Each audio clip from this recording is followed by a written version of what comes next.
మాజీ మంత్రి ఎర్రబెల్లి దయాకర్ రావు మంత్రి ఉత్తమ్ కుమార్ రెడ్డికి ఫోన్ చేశారు.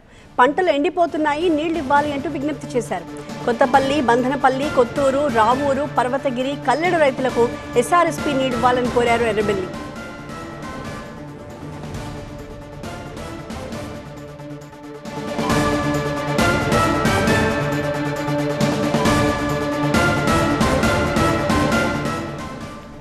ఆకేరు వాగు ఆయకట్టు రైతుల్ని ఆదుకోవాలి అంటూ ఎర్రబెల్లి విజ్ఞప్తి చేశారు.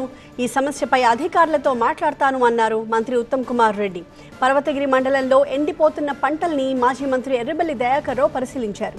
రైతుల సమస్యల్ని తెలుసుకుని వెంటనే మంత్రి ఉత్తమ్కి ఫోన్ చేశారు. అయితే తాను ఢిల్లీలో ఉన్నాను, అధికారులతో మాట్లాడాలి అంటూ ఉత్తమ్ సూచించారు. వర్ధనపేట దగ్గర ఇల్లందా అనే విలేజ్ ఉన్నది. ఎస్ఆర్ఎస్పీ 282 ఆ గేటు వదిలితే నా బిజినెస్ కి జిఎస్టీ నోటీస్ వచ్చింది. ఇప్పుడు ఏం చేయాలో అర్థం కావట్లేదు. ఇప్పుడే ఒక జిఎస్టీ ఎక్స్పర్ట్ తో మాట్లాడు. ఇప్పటికిప్పుడు జిఎస్టీ ఎక్స్పర్ట్ అంటే ఎక్కడ దొరుకుతారు? బాస్ వాలా బీ ద బాస్. ఆకేర్ బాగ్ లో పడుతుంది. ఆకేర్ బాగ్ లో పడితే ఒక 20 గ్రామాలలో ఇప్పుడు నీరు ఎండిపోతాయి. ఆకేర్ బాగ్ లో నీళ్ళు లేక అంటే మరి ఎస్ఆర్ఎస్పీలో నీళ్ళు తక్కువ ఉన్నాయి. ఇట్లా ఒక్క 5 రోజులు వదిలిపెడితే చాలే, అలా నీళ్లు ఉంటే చాలు. ఒకసారి మన అనిల్ ఈఎన్సీ చెప్తారా? ఈఎన్సీ అనిల్ కా నేను మాట్లాడతాను. ఆయన రాయించండి సరే. ఒక 10 ఊర్లో అంటే నా కాన్స్టిట్యూన్సీ కాదు, పాత వర్ధనపేట, కొంత పాలకుర్తున్నది, అంతా కలుతుంది. ఇది కొంచెం ఈఎన్సీకి రాయించండి అన్న, నేను సాయంత్రం మాట్లాడతాను. ఇప్పుడే ల్యాండ్ అయింది. సరే అనిల్ గారికి నేను చెప్తా డీటెయిల్స్.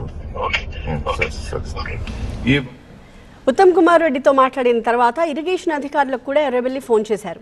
నీళ్లు వదలాల్సిందిగా వాళ్లకు విజ్ఞప్తి చేశారు.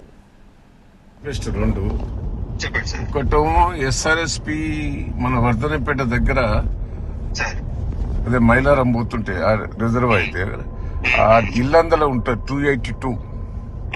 ఆ గేట్ తీస్తే ఆఖరి వాగులో పడతాయి. అంటే నేను ఒక్క నిమిషం, మేము 3 సార్లు తీయించిన, పోయినసారి తీసినా, అంతకుముందు తీసినా ఇట్లా ఎండిపోతున్నాయి. ఆఖరి వాగులో పడితే ఒక 10 గ్రామాలలో ఇప్పుడు పొలాలు ఎండిపోతాయి.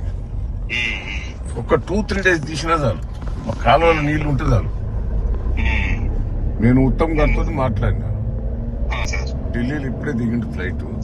నాకు అనిల్ గారికి ఎక్స్ప్లెయిన్ చేయండి, నేను తీసేయించి ఏర్పాటు చేస్తాను. సార్ పోయినసారి నేను తీయించిన సార్, అంతకుముందు కూడా తీయించిన నేను 2. దేవాదుల సార్, దేవాదుల బాగా ఇబ్బంది. నవాపేట రిజర్వాయర్ నుంచి నీళ్లు ఈ దేవరుపుల మండలంకి వస్తాయి. పాలకుర్తి మండలం 2 మొత్తం ఎండిపోతాడు. పోయినసారి సిస్టమేటిక్ గా చేసిన, మరి ఈసారి ఎందుకు అవుతుందో అర్థమవుతుంది. ఆ పంపులు ఇచ్చినాయి కరెక్టే సార్. తర్వాత మళ్ళీ రికవరీ అయినాయి. మీరు మళ్ళీ పైసలు పేమెంట్ చేసిందట. మళ్ళీ అన్ని ఇప్పుడు వస్తలేవు. కొద్దిగా స్పీడప్ చేయండి. అది కూడా అది ఉంది. ఇది ఒకటి ప్లీజ్. 2 ఎండిపోతారు బాగా.